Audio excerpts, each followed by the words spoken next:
So, here's the thing. I never thought I'd be the kind of person to do something like this. I mean, I've always considered myself a decent human being, loyal, caring, and all that.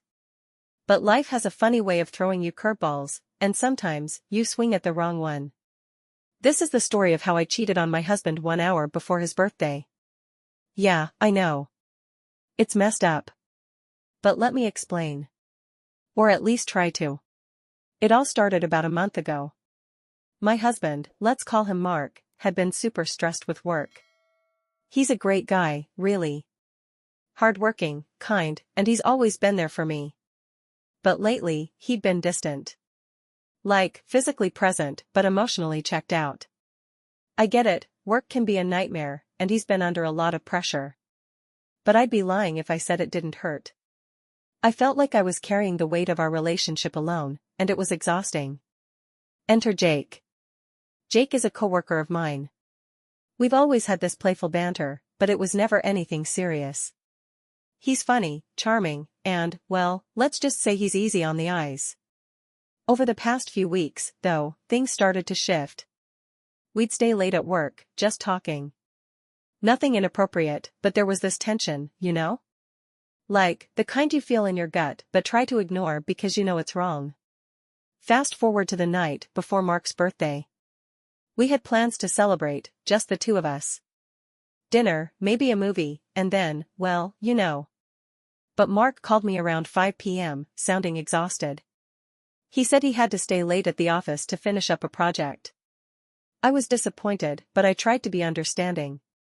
It's okay, I said. We'll celebrate tomorrow. But here's the thing, I wasn't okay. I felt like I was always second to his job, and it was starting to eat away at me. So, when Jake texted me around 7 p.m., asking if I wanted to grab a drink after work, I said yes. I told myself it was just a friendly thing, nothing more. But deep down, I think I knew where it was headed. We met at this little bar downtown. It was cozy, dimly lit, and way too intimate for what I had planned. We started with small talk, but then the conversation got deeper.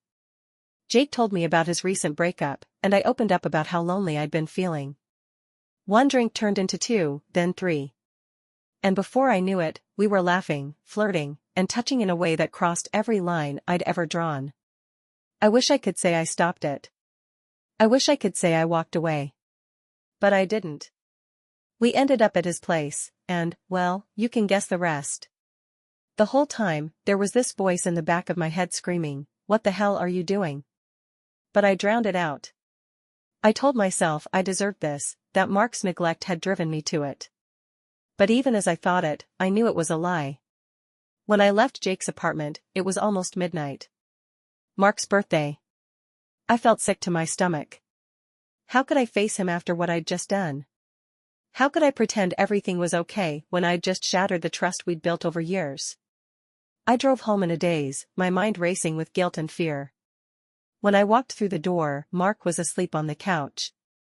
He'd waited up for me. There was a half-eaten slice of pizza on the coffee table and a wrapped gift sitting next to it. My heart broke into a million pieces.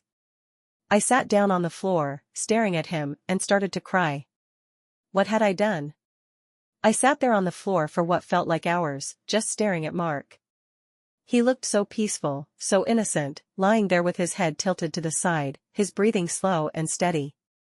I wanted to wake him up, to tell him everything, to beg for his forgiveness. But I couldn't. The words stuck in my throat like a lump of coal, heavy and suffocating.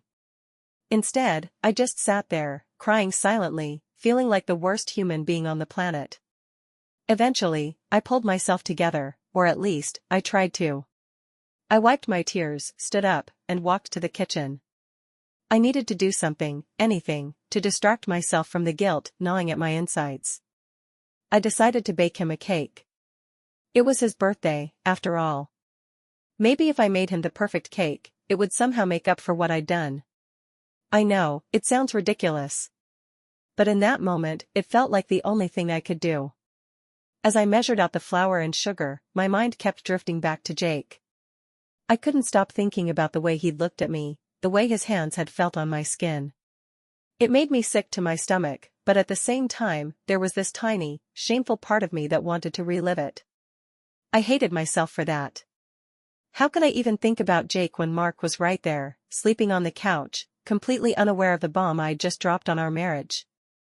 By the time the cake was in the oven, it was almost 2 a.m. I sat at the kitchen table, staring at the clock, waiting for the timer to go off. My mind was a whirlwind of emotions: guilt, fear, regret, and something else I couldn't quite put my finger on. Was it anger? Resentment? Maybe. I think part of me was angry at Mark for letting things get to this point. I know that's not fair, he didn't make me cheat. But still, I couldn't help feeling like if he'd just been more present, more attentive, none of this would have happened. When the timer finally beeped, I jumped. I pulled the cake out of the oven and set it on the counter to cool. It looked perfect, golden brown and fluffy, just the way Mark liked it. I even made his favorite frosting, a rich chocolate ganache. As I spread it over the cake, I started to cry again. How could something so simple, so normal, feel so wrong? I finished decorating the cake and set it on the dining room table. Then I went back to the living room and sat down next to Mark. I wanted to wake him up, to tell him everything, but I couldn't bring myself to do it. Instead, I just sat there, watching him sleep, wondering how I was going to get through the next day. When Mark finally woke up, it was around 7 a.m. He stretched, yawned, and smiled at me. "Hey, you," he said, his voice still groggy from sleep. "What are you doing up so early?" I forced a smile. "I wanted to make sure your birthday started off right," I said, gesturing to the cake on the table. Mark's eyes lit up. "You made me a cake?" he asked, getting up and walking over to the table. "It looks amazing." "Thank you, babe." I felt like I was going to throw up. Here he was, so happy, so grateful, and I was standing there, hiding this horrible secret. I wanted to tell him. I really did. But I couldn't. Not yet. Not on his birthday. We spent the morning together, just the two of us. I made him breakfast and we ate it in bed, laughing and talking like nothing was wrong. It was nice, but it also felt like a lie. Every time he smiled at me, every time he touched my hand, I felt like I was betraying him all over again. Around noon, Mark's phone rang. It was his boss, asking him to come in for a few hours to finish up that project.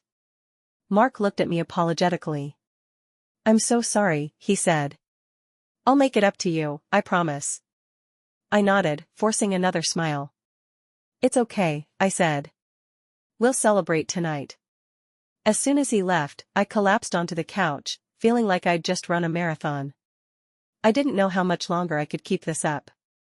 The guilt was eating me alive, and I knew I had to tell him the truth. But how? How do you tell someone you love that you've betrayed them in the worst possible way? The rest of the day was a blur. I tried to keep myself busy, cleaning the house, running errands, anything to distract myself from the storm raging inside me. But no matter what I did, I couldn't shake the feeling that my life was about to implode. And then, just when I thought things couldn't get any worse, Jake texted me. "Hey," the message read. "Last night was unexpected. But I don't regret it. Do you?" I stared at my phone, my heart pounding in my chest. What was I supposed to say? That I regretted it? That I wished it had never happened? Part of me did. But another part of me, the part that had been craving attention, affection, anything to fill the void Mark's absence had left, wasn't so sure. I didn't reply. I couldn't. Instead, I shoved my phone in my pocket and tried to pretend it didn't exist. But Jake wasn't done. A few hours later, he texted again. "We need to talk. Can we meet?" I felt like I was going to throw up. What did he want to talk about? Did he expect this to be a thing now? Was he going to tell someone? My mind was racing, and I couldn't think straight. I knew I had to shut this down, but I didn't know how. So, I did the only thing I could think of: I ignored him. Again. By the time Mark got home that evening, I was a complete wreck. I'd spent the entire day oscillating between guilt, fear, and a strange, twisted sense of longing that I couldn't quite explain.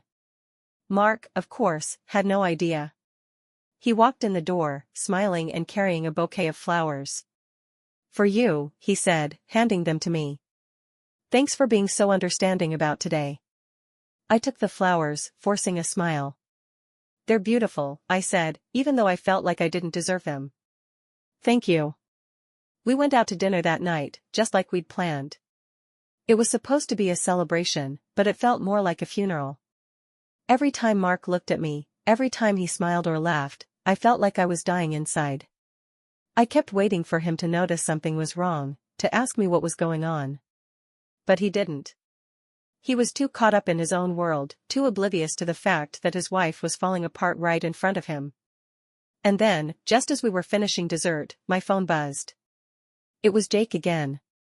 "I'm outside," the message read. "We need to talk.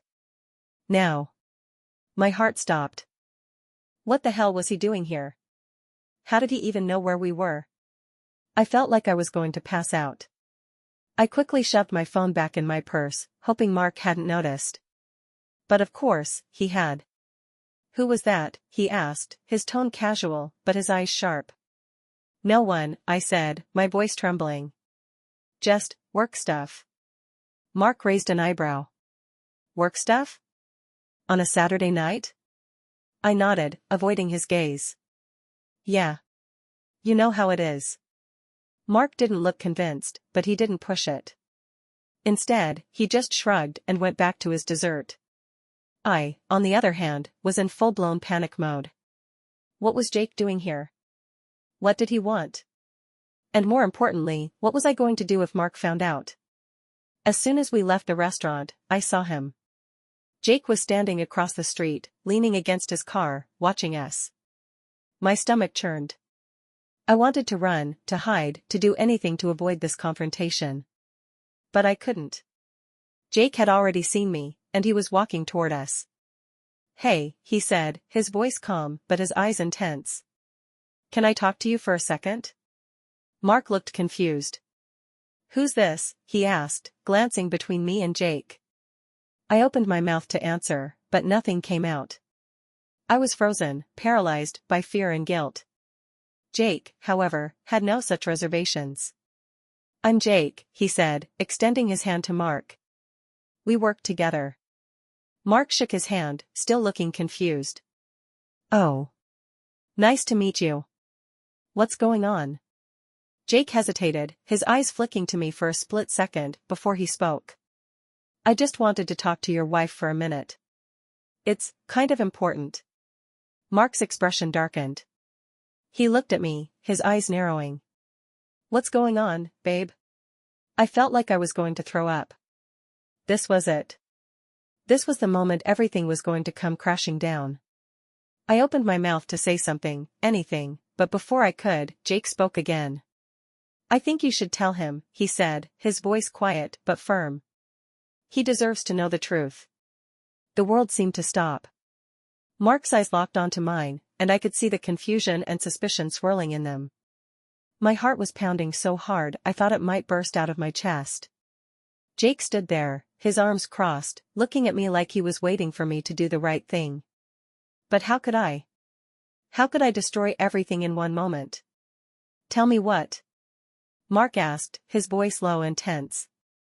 He took a step closer to me, his eyes searching my face for answers. "What's he talking about?" I opened my mouth, but no words came out. My throat felt like it was closing up, and my mind was a chaotic mess. Jake sighed, clearly frustrated with my silence. "Fine," he said, his tone sharp.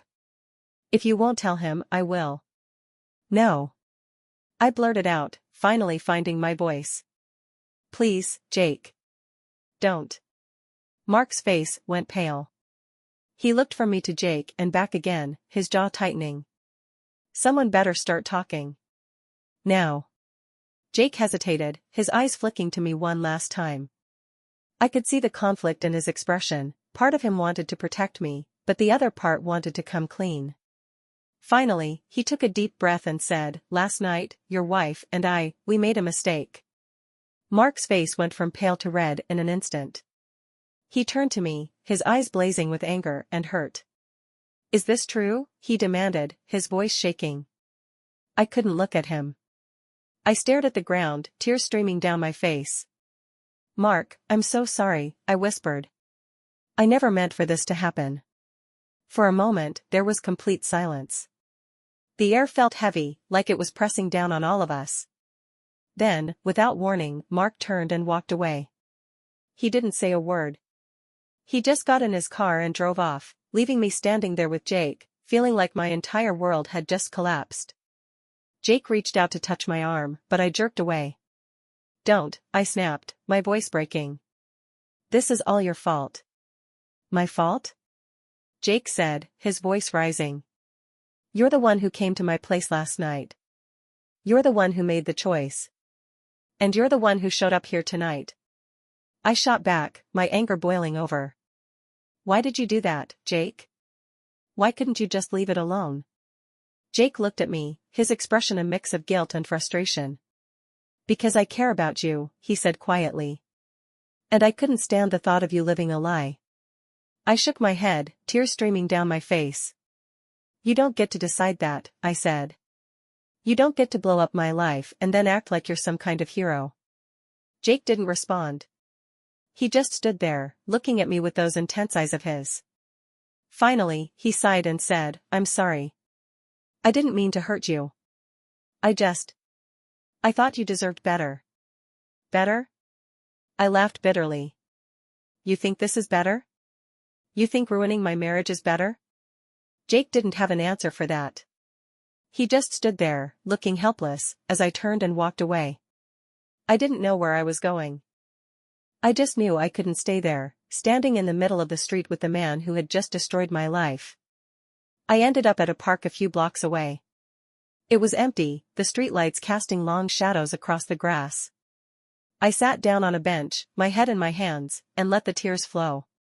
I didn't know what to do. I didn't know how to fix this. All I knew was that I had hurt the man I loved, and there was no coming back from that.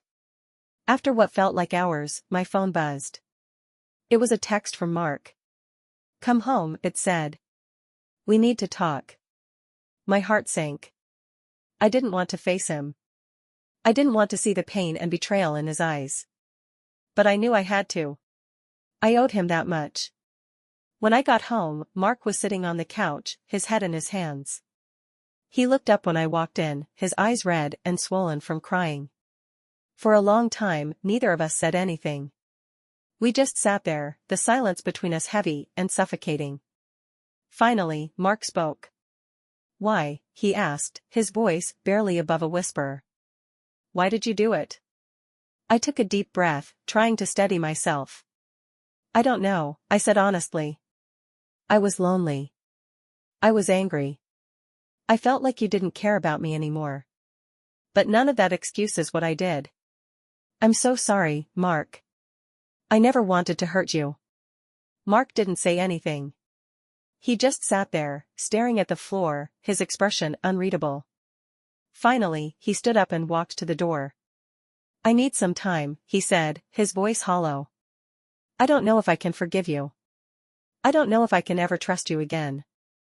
And with that, he walked out, leaving me alone in the house we'd shared for so many years. I sat there, staring at the empty space where he'd been, and wondered if I'd just lost him forever. Let me know if you want me to continue. There's still so much to unpack: Mark's reaction, whether or not they can rebuild their relationship, and what happens with Jake. The story's far from over. The days that followed were a blur of silence and tension. Mark stayed at a friend's place, and I was left alone in the house, surrounded by memories of a life that felt like it was slipping through my fingers. Every text I sent him went unanswered. Every call went to voicemail. It was like he had vanished, and I was left to face the wreckage of what I'd done.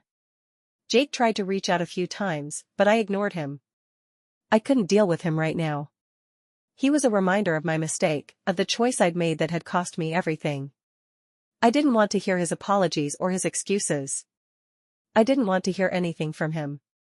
A week after the confrontation, Mark finally came home. He looked exhausted, like he hadn't slept in days. He didn't say much at first. He just walked in, sat down on the couch, and stared at the wall. I sat across from him, my hands trembling in my lap, waiting for him to speak. Finally, he broke the silence. "I've been thinking," he said, his voice quiet but steady. "About us. About what happened." I nodded, my throat too tight to speak.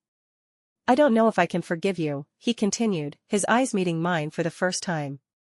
"What you did, it broke something in me. Something I don't know if I can fix." Tears streamed down my face, but I didn't try to stop them. "I understand," I whispered. "I don't expect you to forgive me. I need you to know how sorry I am. I never wanted to hurt you." Mark sighed, running a hand through his hair. "I know you're sorry," he said. "But that doesn't change what happened. It doesn't change the fact that you betrayed me." I nodded, unable to argue with that. He was right. Nothing I said could undo what I'd done. "But," he continued, his voice softening slightly, "I've also been thinking about us. About the life we've built together. And I don't know if I'm ready to throw that away." My heart skipped a beat. Was he saying what I thought he was saying? "I'm not saying it's going to be easy," he said, his eyes locking onto mine. "And I'm not saying I'm ready to trust you again. But I'm willing to try. If you are." I felt a glimmer of hope, fragile, but real, flicker to life inside me. "I am," I said quickly, my voice trembling. "I'll do whatever it takes, Mark. I'll go to counseling. I'll cut Jake out of my life completely. Whatever you need." Mark nodded, his expression serious. "It's going to take time," he said.